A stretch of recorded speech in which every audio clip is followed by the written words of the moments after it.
आइए, सुनिए, देखिए, समझिए सनातन सत्य।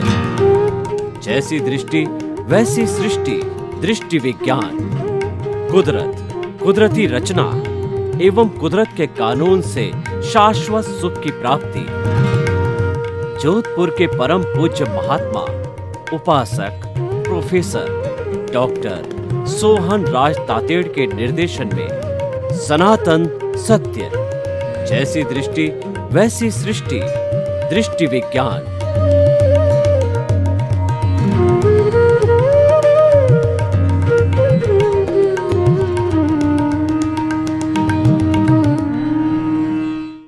अभी हम अज्ञान की चर्चा कर रहे थे कि अज्ञान का अर्थ होता है कि घाती कर्म, ज्ञानावरणीय, दर्शनावरणीय और मोहनीय और अंतराय कर्म। स्वामी जी, ये जो मुख्य बात आत्मा सनातन सत्य है वो ज्ञान दर्शन पर आकर के टिकती है।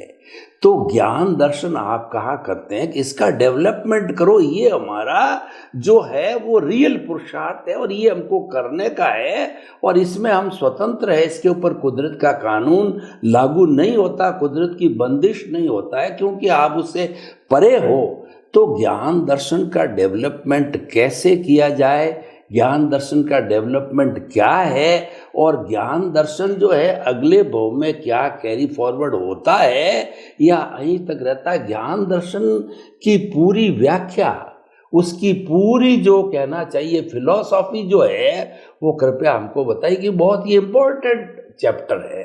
तो ज्ञान दर्शन के बारे में व्याख्या दीजिए। प्रश्न के लिए धन्यवाद। सबसे बड़ी बात यह है कि जो ज्ञान और दर्शन क्या है। ज्ञान का मतलब पूरे ब्रह्मांड का, दुनिया का भौतिक ज्ञान, वो ज्ञान नहीं है। वो ज्ञान संसार को चलाने के लिए है, आत्मा का ज्ञान नहीं है। आत्मा में जो ज्ञान है वो दुनिया के सभी ज्ञान को अनकवर करता है। उनको संसार के कोई भी प्रकार के ज्ञान की आवश्यकता नहीं है, मगर उसकी हाजिरी में अनकवर होता है। और अनकवर होने से वो क्या है, वो खुला होता है। जो भी सब्जेक्ट है, किसी को डॉक्टर बनना है तो डॉक्टर का ज्ञान अनकवर होगा। कोई टीचर है तो टीचर का ज्ञान अनकवर होगा।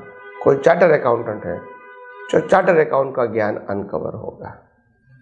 इसीलिए वो सब्जेक्ट है, वो आत्मा की मूल ज्ञान स्वभाव का परिणाम है। वो ज्ञान स्वभाव है और स्वभाव से ये आपके दृष्टिकोण के मुताबिक ज्ञान खुला होता है। वो रिलेटिव सत्य और टेम्पररी व्यवहार चलाने के लिए। तो ज्ञान आवरण का मतलब होता है जो आत्मा के ज्ञान प्रकाश में खुला हुआ ज्ञान को ही ज्ञान मानना, वो ज्ञान आवरण है। वो आत्मा का ज्ञान नहीं है, उनके ज्ञान प्रकाश की हाजिरी में खुला हुआ है। और दर्शन आवरण क्या है? दर्शन का मतलब होता है सनातन सत्य को, कुदरत के कानून को, कुदरत की रचना को न मानना, 6 तत्व को जो सनातन है वो न मानना और केवल कुदरती रचना की अवस्था के डिटेलिंग में जाके उसको मानना, ये दर्शन आवरण है। हालांकि कुदरती रचना और कुदरती कानून जाना वो इनफ है, आगे जानने की जरूरत नहीं है। अगर जन्म मरण के चक्कर में घूमना नहीं है तो, अगर पाप पुण्य में पड़ना नहीं है तो ये ज्ञान की जरूरत नहीं है। मगर क्योंकि कहीं अवतारों से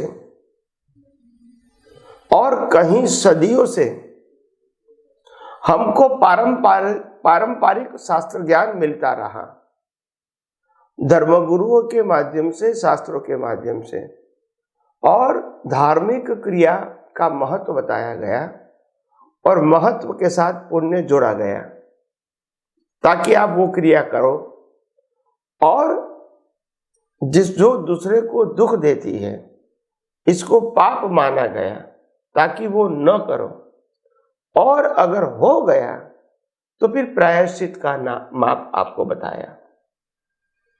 कहने का मतलब पाप पुण्य प्रायश्चित जो है वो संसार चलाने का रास्ता है, चारों गति में घूमने का रास्ता है।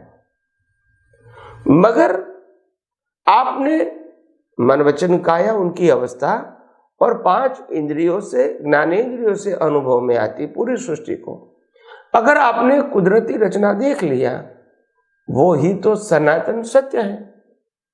उसमें और ज्यादा डिवीजन करने की आवश्यकता नहीं है। तो आध्यात्मिक जगत में ज्ञान और दर्शन अगर स्थिर हो जाए, यही मुक्ति का मार्ग है। और ज्ञान और दर्शन में विविधता आ जाए, वो संसार का मार्ग है। ज्ञान में भी विविधता और दर्शन में भी विविधता, वो संसार का मार्ग है। मुक्ति के मार्ग में विविधता नहीं होती, स्थिरता होती है। एक तरफ आत्मा है, वो भी सनातन सत्य, बाकी सब कुदरती रचना है, वो भी सनातन सत्य, उसमें कोई डिवीजन नहीं है। तो अवस्था का प्रकार होना अलग बात है, मगर सभी अवस्था कुदरती रचना, इसलिए उसको स्थिर दर्शक बोला। तो हमको कौन सी अवस्था को कुदरती रचना देखना है, कौन सी अवस्था को नहीं देखना है, ऐसा नहीं है। सभी अवस्था कुदरती रचना और सभी की अवस्था कुदरती रचना। तो इसीलिए ज्ञान और दर्शन जब आपका स्थिर हो गया तो समझ लेना आध्यात्म के मार्ग में प्रगति करना आपके लिए आसान हो गया। और जहां तक वैकल्पिक ज्ञान और दर्शन है, वहां तक तो आपको आगे बढ़ने के लिए बहुत संघर्ष करना पड़ेगा और सनातन सत्य को बार बार गहराइयों से, यथार्थ रूप से, सैद्धांतिक भाषा में समझना पड़ेगा। नहीं तो ये ज्ञान दर्शन आपका स्थिर रहेगा नहीं। तो इसीलिए आइए हम सब आध्यात्म विज्ञान के माध्यम से और कोई ज्यादा जानकारी प्राप्त करें और हमारा जीवन और आध्यात्मिक ऊंचाई पर ले जाए। यही मेरी आप सबको शुभकामना। स्वामी जी, आपको बहुत बहुत धन्यवाद। भाई और बहनों, मातृशक्ति को नमन। हम पिछले एपिसोड के अंदर प्रतिष्ठित आत्मा की बात कर रहे थे। बहुत सुंदर अनुभव और समझने योग्य चैप्टर है, आप ध्यान से सुने, क्योंकि पुरुषार्थ से ही सब काम होता है। Practice makes a man perfect. और वो पुरुषार्थ रियल और रिलेटिव दोनों तरह का होता है और दोनों ही एक ही प्रतिष्ठित आत्मा से होते हैं। तो स्वामी जी हमको बताएंगे कि प्रतिष्ठित आत्मा क्या है, उसका पूरा प्रोसेस, उसकी फैक्ट्री क्या है, अंतःकरण, मन, बुद्धि, चित्त, अहंकार, और किस तरीके से इसके अंदर पूरी एक कार्यकारी व्यवस्था जुड़ी हुई है। तो कृपया ये पूरा एपिसोड हमको प्रतिष्ठित आत्मा में इतना अच्छी तरह से समझा देवे कि हमारा ज्ञान दर्शन स्थिर हो जाए। प्रश्न के लिए धन्यवाद और सभी श्रोताओं को मेरा नमस्कार। आध्यात्मिक जगत के अंदर प्रतिष्ठित आत्मा का जो शब्द है प्रतिष्ठित, वो प्रतिष्ठा करने वाला। जैसी प्रतिष्ठा करेगा वैसा बीज बनेगा, कुदरत इसका फल देंगे। तो यहाँ प्रतिष्ठित आत्मा की प्रोसेस क्या है वो मैं बताना चाहता हूँ विगतवार विस्तार से। प्रतिष्ठित आत्मा के पास क्या क्या है एज अ इंस्ट्रूमेंट। प्रतिष्ठित आत्मा के पास मन, बुद्धि, चित्त, अहंकार है। प्रतिष्ठित आत्मा के पास डेवलपमेंट भी है और प्रतिष्ठित आत्मा के पास मिथ्या ज्ञान, मिथ्या दर्शन, मोहनीय कर्म भी अज्ञान के रूप में है। इसके साथ प्रतिष्ठित आत्मा की हाजिरी में मन वचन काया उनकी अवस्था भी निकल रही है। तो जैसे मन वचन काया उनकी अवस्था व्यतीत हो रही है, डिस्चार्ज हो रही है, पैरेलल लाइव प्रतिष्ठित आत्मा वो उस अवस्थाओं को, मन वचन काया की अवस्थाओं को एनालिसिस करके इंटेंशन बनाता है कि मेरे को भविष्य में ये करना है या नहीं करना है, ये बोलना है या ये नहीं बोलना है, ये सोचना है या नहीं सोचना है। तो वो इंटेंशन बनाते हैं कि क्या करना है या क्या नहीं करना है। वो इंटेंशन की लेंथ और स्ट्रेंथ के लिए अंतस्करण में प्रोसेस होती है, मन बुद्धि चित्त और अहंकार में प्रोसेस होती है कि ये मेरा जो इंटेंशन है वो इंटेंशन लॉन्ग होना चाहिए, शॉर्ट होना चाहिए, मीडियम होना चाहिए, पावरफुल होना चाहिए। तो वो मन बुद्धि चित्त अहंकार की प्रोसेस से होता है।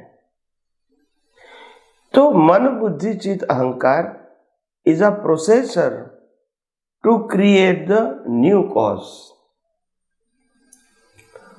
तो अंतस्करण में इंटेंशन की प्रोसेस होती है। वो प्रोसेस का प्रोडक्शन क्या है? स्पीच और एक्शन का बीज। इसको आध्यात्म विज्ञान में कर्म कहते हैं। वो कर्म पूरी लाइफ में बंध के रूप में होते रहते हैं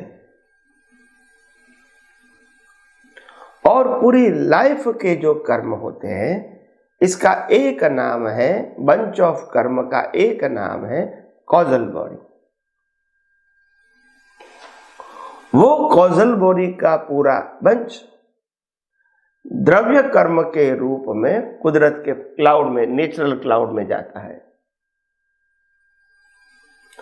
और नेचुरल क्लाउड इस कर्म का एनालिसिस करके कहां इसका नया जन्म लेना है वो पहले डिसाइड होता है। और जन्म होते हुए भी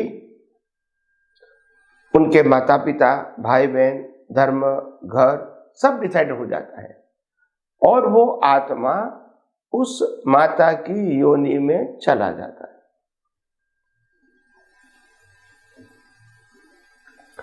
उसके बाद कर्म, बंच ऑफ कर्म के मुताबिक उसका डिस्चार्ज कर्म शुरू होता है, one by one, up to the end of your life. तो कुदरत के क्लाउड में सभी कर्मों का डेटा होता है, जो डेटा हम एक एक करके प्रकृति के माध्यम से भुगतान करते हैं। अभी एक नई बात यह है कि मानो कि आपके कर्म का डेटा तो कुदरत के क्लाउड में चला गया और वो डेटा का रिजल्ट भी आपको मिल गया, पूरी लाइफ, वो लाइफ भी खत्म हो गई, फिर नया डेटा बना, फिर नया डेटा गया। तो क्या पुराने कर्मों का जो डेटा होता है वो चला जाता है? तो कुदरत कहते हैं नहीं, वो डेटा एक्सपायर्ड हो जाता है मगर डेटा के रूप में रहेगा। डेटा चला जाएगा नहीं मगर डेटा का जो एक्टिव मोड है वो खत्म हो गया। जैसे अगर स्थूल भाषा में बताया जाए तो मैंने किसी को रेलवे की टिकट व्हाट्सएप पे भेजी तो वो व्हाट्सएप की टिकट उसके पास आ गई। अभी वो ट्रेन की मुसाफरी करते समय इनको दिखाते हैं कि ये मेरी टिकट है और ये मेरी आईडी है, वो वैलिड है। फिर वो उनका ट्रैवलिंग खत्म हो गया, वो घर पे चला गया, मगर डेटा तो रहेगा। जहां तक आप खुद इसको इरेज नहीं करोगे वहां तक तो वो रहेगा, मगर अभी इनएक्टिव हो गया। क्या हो गया? इनएक्टिव। ऐसे कुदरत के पास भी इनएक्टिव डेटा रहता है। कुदरत के पास रहने से उसमें साइंस क्या है? मतलब रहता है, चलो मान लिया, मतलब क्या है? तो कि कोई भी व्यक्ति जिसको जातीय स्मरण ज्ञान होता है वो पिछले अवतार के डेटा के माध्यम से ही मालूम होता है कि मेरा पिछला अवतार क्या था। ऐसे 5, 10, 15, 20 अवतार भी आप देख सकते हो, वो डेटा के आधार से। अवस्था तो नहीं है, अवस्था तो खत्म हो गई है, मगर डेटा के आधार से अवस्था दिखती है। वो विशिष्ट प्रकार का जातीय स्मरण ज्ञान है। एग्जाम्पल के तौर पे श्रीमद राजचंद्र जी को ऐसा बताया गया है कि उनको पिछले 900 भव दिखे थे।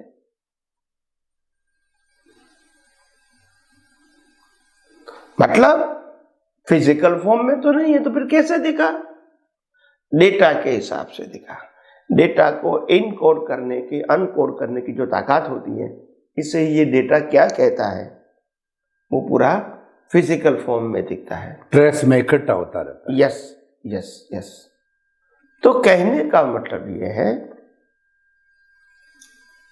इसके बाद जो डेटा होता है, लाइव डेटा, एक्टिव डेटा, इसके बाद एक एक करके हमको जन्म के बाद रिजल्ट मिलता है और लास्ट रिजल्ट जो होता है वो एक्सपायरी डेट होती है। पैरेलल नया डेटा बनता है जो कुदरत में जाता है। ऐसे जन्म मरण की साइकिल चालू रहती है। तो आध्यात्मिक जगत के अंदर जो कर्म बांधने की प्रक्रिया वाला जो प्रतिष्ठित आत्मा है, उसके पास जब तक मिथ्या ज्ञान, मिथ्या दर्शन और मोहनीय कर्म स्टॉक में है, वहां तक तो कर्म बनते रहेंगे और 4 गति में घूमते रहेंगे। मगर वो ही प्रतिष्ठित आत्मा के पास जब सम्यक ज्ञान और सम्यक दर्शन आ जाता है तो धीरे धीरे मिथ्या ज्ञान, मिथ्या दर्शन, मोहनीय कर्म को खत्म करते हैं सम्यक ज्ञान और सम्यक दर्शन से। इस प्रकार से धीरे धीरे अज्ञान खत्म होता है और जितना अज्ञान खत्म होता है इतना आपका डेवलपमेंट प्लस हुआ। अगर आपके पास 100% के अज्ञान में से 5% का अज्ञान निकला तो 95% रहा और 5% डेवलपमेंट रहा। फिर 10% निकला तो 85 अज्ञान रहा और 15% आपका डेवलपमेंट रहा। ऐसे करते करते एक दिन आपका अज्ञान 0 हो जाता है। इसको केवल दर्शन कहते हैं। क्या कहते हैं? केवल दर्शन। और वो केवल दर्शन से केवल ज्ञान का बीज होता है। केवल दर्शन के बाद और कोई कर्म चार्ज होता नहीं है, तो केवल ज्ञान का बीज होता है। और केवल ज्ञान नेक्स्ट बर्थ में रिजल्ट के रूप में, नेक्स्ट मनुष्य भाव में रिजल्ट के रूप में मिलता है। और लास्ट बर्थ में हमको केवल ज्ञान के लिए कोई पुरुषार्थ की जरूरत नहीं है, क्योंकि केवल ज्ञान भी कर्म फल है। तो कहने का मतलब ये है, ये जो प्रक्रिया है प्रतिष्ठित आत्मा की, तो आज का वो प्रतिष्ठित आत्मा नेक्स्ट बर्थ में भुगतान के समय वो ही प्रतिष्ठित आत्मा डिस्चार्ज प्रतिष्ठित आत्मा हो जाता है, जो एक्टिव मोड में नहीं है, only for suffering purpose, not to create the cause. और जो एक्टिव प्रतिष्ठात्मा है वो फिर नया पुरुषार्थ करके नया कॉज करता है। ऐसे जन्म मरण के चक्कर चालू रहते हैं। तो आध्यात्म जगत के अंदर जहां तक हम प्रतिष्ठित आत्मा को यथार्थ रूप से नहीं समझेंगे, वहां तक हम आध्यात्म के मार्ग में आगे बढ़ेंगे वो संभव नहीं है। क्योंकि जब पुरुषार्थ करने वाला कौन है वो ही नहीं जब समझोगे तो सही पुरुषार्थ कैसे कर सकते हो। तो आइए हम आध्यात्म जगत के अंदर ये लाइव प्रतिष्ठित आत्मा के माध्यम से जो कुछ भी जानकारी हमने पाई है वो जानकारी को खुद अपने जीवन में अनुभव करने की कोशिश करेंगे। उसके द्वारा अज्ञान मिटाएंगे और मुक्ति के मार्ग में आगे बढ़ेंगे। यही मेरी आप सबको शुभकामना है। स्वामी जी आपका बहुत बहुत धन्यवाद। सारी प्रोसेस आपने बताई, परंतु इसमें से जो मूल बात आपने बताई, सबसे पहले इंटेंशन बनता है। इंटेंशन को आप भाव कहा करते हैं, तो ये भाव की जो है उसमें एप्लीकेशन से डलते हैं। जो हमारा आप कहा करते हैं कि वर्तमान ज्ञान दर्शन, पिछले जन्म का ज्ञान दर्शन और उस समय के संजोग, ये और आपका पूरा अंतःकरण सब मौजूद होता है। जैसे कि लोकसभा बैठ रही है, राज्यसभा बैठ रही है, विधानसभा बैठ रही है, सब मौजूद रहता है। ये पूरा लाजमा ये मौजूद होता है और उसके अंदर मुख्य रूप से एप्लीकेशन, मंत्री क्या बोल रहा है, स्पीकर क्या बोल रहा है, यानी कोई भी जो बिल पास होने पर एप्लीकेशन क्या है, डिस्कशन होता है, उसको एप्लीकेशन बोलते हैं। तो एप्लीकेशन मुख्य चीज आप बता रहे हैं। अगर सम्यक दोनों ही हाजिर है, अज्ञान भी हाजिर है, ज्ञान भी हाजिर है। कोई ज्ञान लिया हुआ है तो अगर उसकी सम्यक ज्ञान, सम्यक दर्शन यानी आत्मा की अनुभूति करता है कि मन वचन कैसे मुक्त, ऐसा मैं शुद्ध आत्मा हूं, यही एहसास रहता है, तो निश्चित रूप से जो कॉज पढ़ेंगे मोक्ष के लायक और सहायक पढ़ेंगे। और सामान्य व्यक्ति तो अज्ञान का डालता ही है, देहाध्यास में जाता है। बहुत दोनों सुंदर रास्ते हैं, प्रोसेस पूरा आपने खुला करके बताया। तो हमको शिक्षा आपके वक्तव्य से ये मिली कि हमको हमेशा जो है वो सम्यक ज्ञान, सम्यक दर्शन की एप्लीकेशन करनी है। और वो तब होगी जब आप जैसे ज्ञानी पुरुष हमको वैसा आत्मा का ज्ञान कराएंगे। स्वामी जी आपका बहुत बहुत धन्यवाद समस्त श्रोताओं की तरफ से। स्वामी जी, हम गहन चर्चा कर रहे थे प्रतिष्ठित आत्मा की, भाव की, तो थोड़ा सा एक इससे जुड़ा हुआ ये प्रश्न आता है कि देखिए, भाव और विचार, इन दोनों में भेद करना बहुत कठिन कार्य है। सामान्य व्यक्ति भेद नहीं कर सकता, कोई ज्ञानी पुरुष ही भेद कर सकता है कि मेरे मन में एक विचार आया कि मुझे जो है ये कोई भी उपलब्धि प्राप्त होनी चाहिए। तो ये विचार आया, तो क्या ये विचार है या भाव है? इसको मतलब मेरे कहने का तो भाव और विचार को जाने कैसे, क्योंकि विचार तो जड़ है, विचार तो भुगतान है, और भाव जो है, भाव सत्ता जो आत्मा के लाइव से जुड़ा हुआ, इन दोनों को भाव और विचार का भेद थोड़ा सा कुछ एग्जाम्पल दे करके 2-4 से इसको खुला कीजिए। क्योंकि महात्मा जब इस लेवल पर पहुंच जाएगा तो उसको बड़ा कंफ्यूजन रहता है कि भाव क्या विचार क्या, दोनों साथ चलते हैं। yes. तो कृपया भाव और विचार के भेद को बहुत एक विशिष्ट साधना करने वाले महात्मा, मोक्ष की साधना करने वाले आत्मा के साथ में गहराई से इसका विवेचन इस बार नहीं हुआ तो अगले एपिसोड में भी ले, परंतु ये बहुत इंपॉर्टेंट पॉइंट है। इन दोनों को जानना बड़ा मुश्किल काम है, दोनों एक से लगते हैं। तो कैसे भेद करें, कैसे जाने कि ये भाव पड़ रहा है, ये भाव है और ये विचार है? कृपया इसको खुला कीजिए, क्योंकि ये अनुभव ज्ञानी पुरुष ही कर सकता है, ये हरेक के बस की बात नहीं है। प्रश्न के लिए धन्यवाद। सबसे पहली बात, भाव जो है वो एक प्रक्रिया है और विचार जो है वो तो आते जाते रहते हैं। हम नहीं करेंगे तो भी आएंगे, इसमें हमारा इन्वॉल्व होना हर समय जरूरी नहीं है। हम खुद न चाहेंगे तो भी विचार आएंगे। हम सबको मालूम है हम सोना चाहते हैं, फिर भी विचार तो आते रहते हैं। हम शांति से बैठना चाहते हैं, कुछ सोचना नहीं चाहते, फिर भी विचार तो चालू रहते हैं। तो क्या करेंगे? तो क्या हम विचार को और भाव को समझ पाते हैं? तो विचार और भाव को कैसे हम व्याख्या की परिभाषा में हम समझें, सेपरेट करें। विचार हमेशा ऑटो मोड होता है और वो आते ही रहते हैं। उसमें हमारा अटेंशन है कि नहीं वो इम्पोर्टेंट नहीं है, हमारी सहमति है कि नहीं वो भी इम्पोर्टेंट नहीं है, हमारा लाभ है कि नहीं वो भी इम्पोर्टेंट नहीं है, वो तो आते रहेंगे। तो विचार शब्द वो डिस्चार्ज है, परिणाम, यानी वो हमारे हाथ में नहीं है। मगर भाव हमारे हाथ में है। तो भाव हमारे हाथ में, तो भाव को आइडेंटिफाई कैसे करें? तो कि भाव के अंदर सबसे पहले ज्ञान दर्शन का उपयोग करके इंटेंशन खड़ा होता है। तो इंटेंशन वो हमारा लाइव प्रतिष्ठित आत्मा का खुद का पुरुषार्थ है, और विचार जो है वो मैकेनिकल मन का डिस्चार्ज पार्ट है।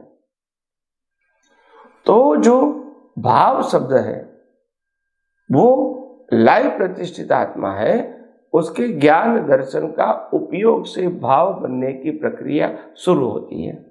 पहले इंटेंशन, फिर मन बुद्धि चित्त अहंकार में प्रोसेस होती है, इसके बाद स्पीच और एक्शन के बीज पड़ते हैं, जिसको हम भाव कहते हैं। तो ये प्रक्रिया हमको बिल्कुल ध्यान से समझना चाहिए, ताकि अगर आपने प्रतिष्ठित आत्मा को समझा ही नहीं तो फिर आप पुरुषार्थ कहाँ करते हैं, कौन करते हैं, कैसे करते हैं, वो समझ ही नहीं पाएंगे, और आप परिणाम के भाग को भी पुरुषार्थ मान लोगे। जैसे अज्ञानी लोग मन वचन काया से होती हुई क्रिया को पुरुषार्थ मानते हैं, वास्तव में ऐसा है नहीं। तो इसीलिए आध्यात्म जगत में खास कहा है कि क्रिया तो पुरुषार्थ है ही नहीं, पर अज्ञानता के वश लोग क्रिया को पुरुषार्थ मानते हैं। इसीलिए ये आध्यात्म विज्ञान में साफ बताया कि भाव से भव है और भाव ही कर्म है। मगर हमारे अंदर दो प्रकार के भाव हैं, एक चार्ज भाव और दूसरा डिस्चार्ज भाव। तो डिस्चार्ज भाव मैकेनिकल है, वो परिणाम के साथ जुड़ा हुआ है, और जो चार्ज भाव है वो पुरुषार्थ के साथ जुड़ा है। इसीलिए हमको जो चार्ज भाव है वहां ही अटेंशन देना चाहिए, ताकि हम जिस मार्ग पे, ध्येय पे, गोल के मुताबिक आगे बढ़ना चाहते हैं वो मार्ग पे हम आगे बढ़ सकें। तो इसीलिए ये भाव की बहुत कीमत है। आगे आगे हम आध्यात्म विज्ञान में और ज्यादा बातें समझाने की कोशिश करेंगे।